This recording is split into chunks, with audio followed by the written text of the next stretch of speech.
संथाल परगना प्रमंडल के कांग्रेस कार्यकर्ताओं का प्रमंडलीय स्तरीय सम्मेलन संवाद दुमका के इंडोर स्टेडियम में संपन्न हुआ। इस सम्मेलन में ऑल इंडिया कांग्रेस कमेटी के महासचिव और झारखंड प्रभारी अविनाश पांडे भी शामिल हुए। इस सम्मेलन में बूथ स्तर के कार्यकर्ताओं से लेकर कांग्रेस के विधायक व मंत्री भी शामिल हुए। इस सम्मेलन का मुख्य उद्देश्य पार्टी संगठन को मजबूत करने के साथ कार्यकर्ताओं के साथ सीधे संवाद स्थापित करना है। इसके साथ ही इस वक्त कांग्रेस पार्टी ने पार्टी को मजबूत बनाने के लिए सदस्यता अभियान चला रही है, जिसे और गति प्रदान करना है। बताते चले कि संथाल परगना प्रमंडल में झारखंड विधानसभा की कुल 18 सीटें हैं, जिनमें से अभी कांग्रेस के पास पेड़ेआहट सहित कुल 5 सीटें हैं। भविष्य में संथाल परगना में कांग्रेस पार्टी अपनी स्थिति मजबूत करना चाहती है, इसलिए पार्टी द्वारा प्रमंडलीय सम्मेलन कर अपनी स्थिति मजबूत करने के साथ ही कार्यकर्ताओं से सीधा संवाद कर अपनी स्थिति मजबूत करना चाह रही है। प्रमंडलीय सम्मेलन को संबोधित करते हुए झारखंड प्रभारी अविनाश पांडे ने बताया कि सदस्यता अभियान के तहत अपना विचार अपनी पार्टी के सिद्धांतों से लोगों को अवगत करा जोड़ना है, तभी कार्यक्रम की सार्थकता सिद्ध होगी। कार्यक्रम में स्वास्थ्य मंत्री बन्ना गुप्ता ने कहा, ये देश महात्मा गांधी का देश है। उनका सिद्धांत ना हम मारेंगे ना हम हारेंगे। नारी शक्ति को आगे बढ़ाना होगा। देश में लिंगानुपात के मामले बढ़ रहे हैं, परंतु खुशी की बात है कि लिंगानुपात के मामले में झारखंड की स्थिति ठीक है कि यह देश राष्ट्रपिता महात्मा गांधी का देश है और हमारी विचारधारा राष्ट्रपिता महात्मा गांधी के आदर्श और विचारों से ही प्रेरित होती है। और जब राष्ट्रपिता महात्मा गांधी ने एक महिला को अर्धनग्न अवस्था में देखा तो बापू ने अपने शरीर के सब कपड़ों का त्याग करके एक साधारण धोती में ही अपने जीवन को यापन करने का काम किया। हम उस गौरवशाली परंपराओं के उस गौरवशाली परंपराओं के जानने और मानने वाले लोग हैं। इसलिए हमको उन्होंने ये सिखाया है कि हम मारेंगे नहीं लेकिन मानेंगे नहीं, और जब न मारेंगे लेकिन न मानेंगे, यही प्रथा हमको जीत की ओर ले जाती है, हमको हमारी नीति की ओर ले जाती है, हमको हमारे संस्कार की ओर ले जाती है, हमको हमारे पार्टी के सिद्धांत और विचार की ओर ले जाती है। इसलिए हम कहना चाहते हैं कि आज नारी के सशक्तिकरण को हमको बहुत प्राथमिकता के आधार पर देखना होगा, क्योंकि बिना नारी के हम अपनी जीवन की परिकल्पना नहीं कर सकते हैं। और ये कहते हुए बहुत आश्चर्य होता है कि आज देश में बच्चियों की संख्या बच्चों के मुकाबले बहुत पीछे हो गई है, और वही आज झारखंड कम से कम हमारा उसमें थोड़ा सा अच्छे स्तर पर खड़ा है। इसलिए हम जितने भी लोग यहाँ हैं वो किसी न किसी माँ के कोख से पैदा हुए हैं। बिना माँ के हम कोई भी, चाहे हमारे प्रभारी जी हो, चाहे अध्यक्ष जी हो, चाहे सुबोध भैया हो, कोई भी आदमी बिना माँ के कोख से नहीं निकला है। इसलिए उस कोख की मान सम्मान को बचाने के लिए हम कांग्रेस जनों को ये तय करना होगा कि हमको दहेज उन्मूलन के भी काम पर आगे बढ़ना होगा, क्योंकि हम उस परंपरा को मानने वाले लोग हैं जहां नारी को पूजनीय माना जाता है। और मैंने एक छोटी सी कविता भी उसमें लिखी थी कि मिट्टी की मूर्तियां बना बना मेवा पकवान खिलाते हैं, घर की सीता लक्ष्मी को दहेज के लिए जलाते हैं। जो गीता रामायण पढ़कर भी ऐसी हिंसक राह चले तो दीनों की सेवा बेहतर है, मानो मानो से प्यार करे। और प्यार और भाईचारे का रिश्ता तो जोड़ लिया, पर उसे निभाते हैं कितने, आया मौका मुंह मोड़ लिया। कर तिल भर भक्ति है तुम में, सेवा का भाव जगेगा ही, सेवा का भाव जगा तन में, झूठा अभिमान मिटेगा ही। हर तन तन मंदिर बन जाए, हर मन मन में भगवान पले, तो दुखद गरीबी मिट जाए, मानो मानो से प्यार करे।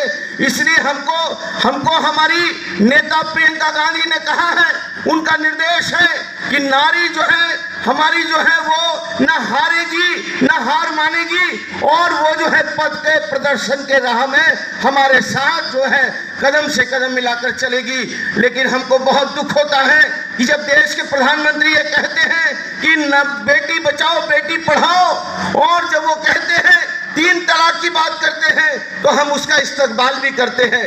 लेकिन जब वो 3 तलाक की बात करते हैं, बेटी बचाओ बेटी पढ़ाओ की बात करते हैं, तो आपको चौक चौराहे में जवाब भी देना होगा कि उनकी धर्म पत्नी भी हम लोगों की बहन है, और उसने भी अपने घर को त्याग करके उनके घर में आने का काम किया, लेकिन उन्होंने उसका भी परित्याग कर दिया और केवल जो है राजनीतिक उद्देश्य के लिए बेटी बचाओ बेटी पढ़ाओ की बात करते हैं।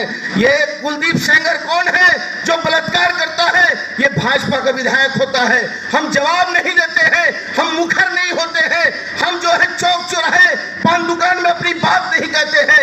इसलिए भारतीय जनता पार्टी के लोग जो है मुखर होकर वो लोग जो है प्रोपेगेंडा फैलाने का काम करते हैं। और विशेष करके मैं अक़लियत के साथियों से कहूंगा, इसके अंदर जितने 5 हमारे अलग अलग प्रखंड हैं, अलग अलग डिवीजन हैं, उन सभी विभागों में जाकर पार्टी के जितने भी जिम्मेदार पदाधिकारीगण हैं उनके साथ में इस चीज का संवाद हम करें। संवाद अखिल भारतीय स्तर से लेकर बूथ के स्तर तक के कार्यकर्ता और पदाधिकारी के साथ करने का। और उसी कड़ी के रूप में कल हजारीबाग में बहुत ही अर्थपूर्ण पूरे अनुशासन के साथ करीबन 5 घंटे यह संवाद चला। मैं चलकर आया हूं, नागपुर से दिल्ली आया, दिल्ली से भाग के यहाँ आया, मैं पंजाब में था, वहाँ से चलकर दिल्ली आकर आया और मेरे मन में बहुत उत्सुकता थी और आज भी है आपसे संवाद करने की। अक्सर होता यह है कि इस प्रकार के कार्यक्रम हम लेते हैं और आकर मंच पर बैठे शीर्ष नेतागण अपने अपने विचार आपको सुनाते हैं, लेकिन उसमें एक कमी रह जाती है कि उसमें संवाद जो होना चाहिए वो संवाद स्थापित नहीं हो पाता। मैं सिर्फ संक्षिप्त में कहना चाहूंगा, क्योंकि मैं ज्यादा देर अभी नहीं लूंगा, क्योंकि इस संवाद कार्यक्रम में इच्छा है हमारे प्रखंड के अध्यक्षों को सुनने की। प्रदेश कांग्रेस कमेटी यहाँ के 6 जिले और 6 जिलों के प्रखंड के अध्यक्ष महोदय यहाँ पर हैं। मंच पर बैठे शीर्ष नेताओं की इच्छा होगी कि आपसे आपके विचारों को सुनने की, लेकिन ये विचार सिर्फ राजनीतिक भाषण के नहीं होने चाहिए। जो विषय आपके सामने चुने गए हैं उन विषयों की भूमिका आपके कौन रख रहे हैं,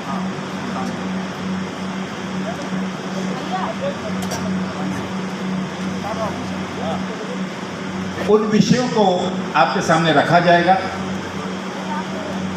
उन विषयों के साथ जुड़कर विषय जिसके ऊपर मैं ये मेरा निवेदन, इससे पहले कि मैं ये कहूँ, मैं दरअसल आप सब लोगों से आप सबकी सहमति होगी तो 3 चीज़ों पे आपकी सहमति चाहूँगा, क्योंकि आज हम सब, आप भी अपने सब महत्वपूर्ण कार्य छोड़कर और पार्टी के संगठित होकर यहाँ पर मजबूती के लिए एकत्र हुए हैं। और जब कभी भी इस प्रकार के कार्यक्रम हो, ये कोई रैली नहीं है, ये कोई भाषण का कंपटीशन नहीं है। यहाँ पर एक दूसरे को अपनी प्रभुत्वता, अपनी सुपीरियरिटी या दूसरा कितना कमजोर है घर के अंदर, वो दिखाने की आवश्यकता नहीं है। आपका वक्तव्य बहुत ही महत्वपूर्ण है और आपके महत्वपूर्ण से पूरी प्रदेश की कांग्रेस कमेटी और आने वाले दिनों के कार्यक्रम आपके वक्तव्य और आपके दिशा निर्देश के आधार पर चुने जाएंगे। और इसीलिए आवश्यक है आप सब लोगों ने कठिन परिश्रम कर संघर्ष कर कड़ी मेहनत कर एक गठबंधन की सरकार यहां पर स्थापित की। प्रभार लेने के बाद मैं यहाँ बैठे हुए जितने प्रमुख नेता हैं हमारे हर जिले के, प्रखंड के अध्यक्षों के साथ, जिला अध्यक्षों के साथ मैंने चर्चा की, समझने की कोशिश की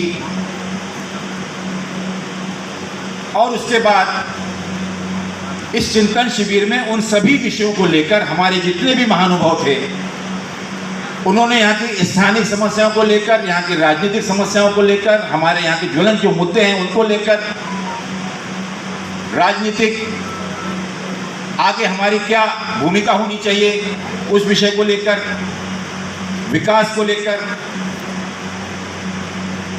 विभिन्न विषयों को लेकर हमने चर्चा की और एक ऐसा महसूस किया गया कि इसका जो सार निकला है, इन 3 दिन के चिंतन और मंथन के बाद जो सार निकला है, जो दिशा निर्देश से प्राप्त हुआ है, वो अधूरा रह जाएगा अगर वो हम जिला स्तरीय, प्रखंडीय स्तरीय और बूथ स्तर तक के ना ही सिर्फ हमारी पेरेंट बॉडी, लेकिन हर एक वो पदाधिकारी और कार्यकर्ता तक अगर ये संदेश और ये प्रोग्राम अगर हम पहुंचाने में सफल हुए, जिसमें सभी फ्रंटल ऑर्गेनाइजेशन, डिपार्टमेंट सेल, प्रखंड के पदाधिकारी, जिले के पदाधिकारी, हर एक व्यक्ति जो कि पार्टी के अंदर में एक जिम्मेदार